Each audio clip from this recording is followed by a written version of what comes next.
नमस्कार विद्यार्थी मित्रांनो, आपल्या आम्ही फार्मासिस्ट यूट्यूब वाहिनीवरती तुमचं पुन्हा एकदा स्वागत आहे. विद्यार्थी मित्रांनो, ज्या विद्यार्थ्यांचं डी फार्म, बी फार्म किंवा फार्म डी अर्थात डॉक्टर ऑफ फार्मसी हे शिक्षण पूर्ण होतं, त्यानंतर आपण आपल्या महाराष्ट्र राज्यामध्ये as a registered pharmacist pharmacy ॲक्टच्या अंतर्गत रजिस्टर्ड फार्मसिस्ट म्हणून महाराष्ट्र राज्य औषध व्यवसाय परिषद अर्थात महाराष्ट्र स्टेट फार्मसी काउन्सिलकडे ॲज अ रजिस्टर्ड फार्मसिस्ट म्हणून नोंदणी करत असतो. आपलं जे सर्टिफिकेट असतं त्यासाठी अप्लाय करत असतो. तर अशा वेळी काय होतं, बऱ्याचदा या ॲप्लिकेशनमध्ये विद्यार्थ्यांच्या काही अडथळे येत असतात. बऱ्याच जणांचं अप्रूव्हल होऊनही जे काही प्रोव्हिजनल सर्टिफिकेट आलेलं असतं मात्र फायनल सर्टिफिकेट येत नाही. काही जणांचं जे काही अप्रूव्हल असतं ते पेंडिंग राहिलेलं असतं. काही जणांच्या डॉक्युमेंटमध्ये एरर येतात. काही जणांचं फायनल रजिस्ट्रेशन आलेलं असतं मात्र घरी घ्यायला कोणी नसल्यामुळे ते पुन्हा काउन्सिलकडे जात असतं. अशा या सर्व परिस्थितींमध्ये तुम्ही काय करू शकता आणि कुठल्या प्रोसेसला साधारण किती दिवस लागू शकतात, या सगळ्या गोष्टींची सविस्तर माहिती आपण या व्हिडिओमध्ये घेणार आहोत.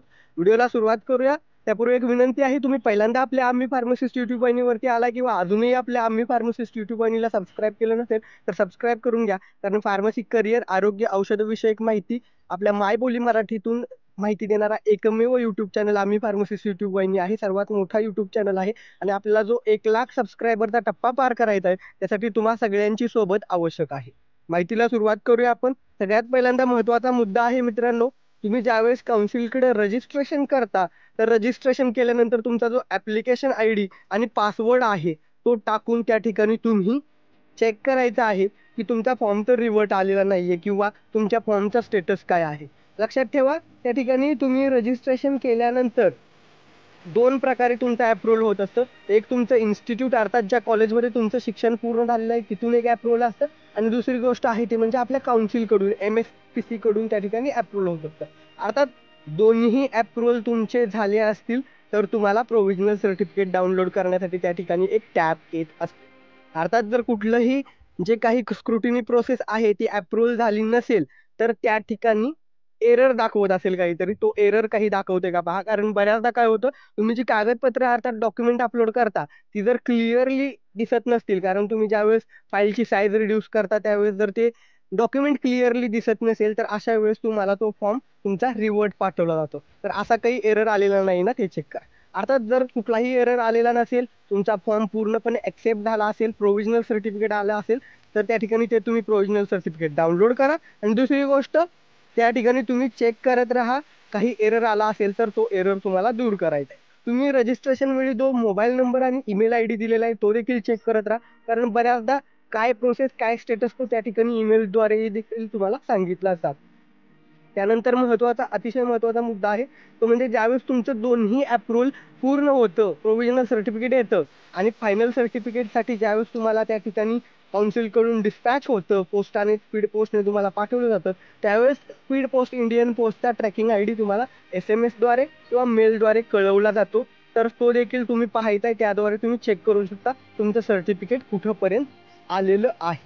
अनेक जणांचं असं होतं की ही सर्टिफिकेटच्या रजिस्ट्रेशनची प्रोसेस करत असताना फीमध्ये काही इश्यू येत असतात.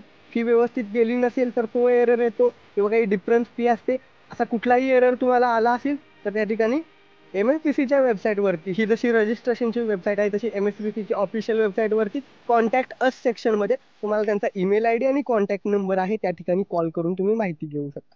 बऱ्याचदा असं होतं की विद्यार्थ्यांची रजिस्ट्रेशन प्रोसेस व्यवस्थित पूर्ण झालेली असते, प्रोव्हिजनल सर्टिफिकेट अप्रूव्हल झालेलं असतं आणि त्यानंतर 40 ते 45 दिवसात ज्यावेळेस तुम्हाला पोस्टानं घरी फायनल सर्टिफिकेट येतं त्यावेळेस विद्यार्थ्यांचं असं होतं की विद्यार्थ्यांचं शिक्षण ज्या ठिकाणी सुरू आहे कॉलेजेस ते वेगळं असतं आणि त्यांचा घरचा पत्ता वेगळा असतो आणि जर घरी तुम्ही त्या ठिकाणी उपलब्ध नसाल तर आलेलं सर्टिफिकेट पुन्हा मागं जात असतं. त्यामुळे लक्षात ठेवा, ज्यावेळेस तुमचं प्रोव्हिजनल सर्टिफिकेट अप्रूव्हल होतं त्यानंतर तुमच्या पोस्ट ऑफिसमध्ये तुमच्या पोस्टमनला सांगून ठेवा की अशा पद्धतीनं माझं काउन्सिलचं सर्टिफिकेट येणार आहे आणि ते आल्यावरती तुम्ही माझ्याकडे द्या.